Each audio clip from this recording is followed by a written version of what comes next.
दोस्तों, आज की ये छोटी सी कहानी से हम जानेंगे कि मनुष्य की परिचय किससे होती है। एक साधु आश्रम छोड़कर कहीं बाहर जा रहे थे।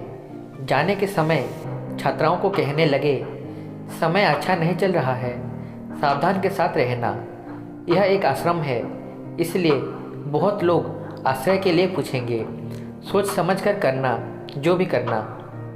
एक बार की बात है, आश्रम को एक व्यक्ति आया। उसका चेहरा डरावना और आवाज़ कर्कश और कठोर था। छात्राओं ने सोचा यह एक बदमाशी होगा, इसलिए उसे आश्रम के अंदर आने के लिए मना किया। वो व्यक्ति बाहर खाना खाया और बाहर ही सोने लगा।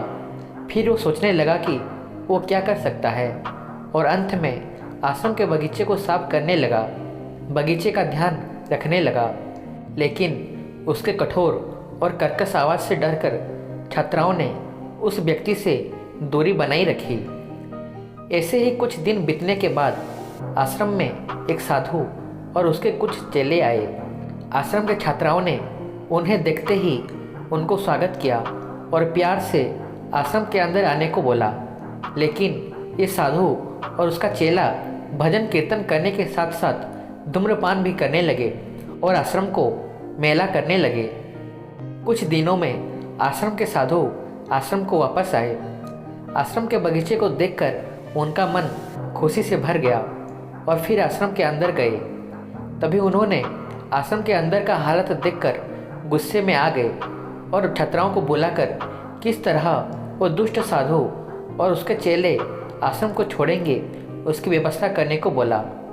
वो दुष्ट साधु और उसके चेले जाने के बाद साधु चैन की सांस ली और उनके छात्राओं से कहने लगे, तुम सब मनुष्य को पहचानने में असफल हुए। जो व्यक्ति के पहनाव और बातचीत तुम्हारे तरह है, उसे तुम सब एक अच्छा मनुष्य सोचने लगे, लेकिन उसका काम को नहीं देखा।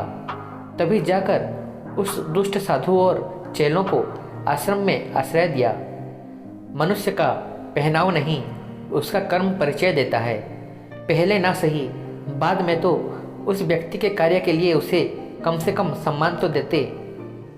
दोस्तों, इस कहानी से हमें ये सीखने को मिला कि मनुष्य का ज्ञान, सम्मान और व्यवहार उसकी ऊपरी पहनाव, रंग रूप को देखकर आकलन नहीं करना चाहिए, और मनुष्य का कर्म ही उसका परिचय बनता है।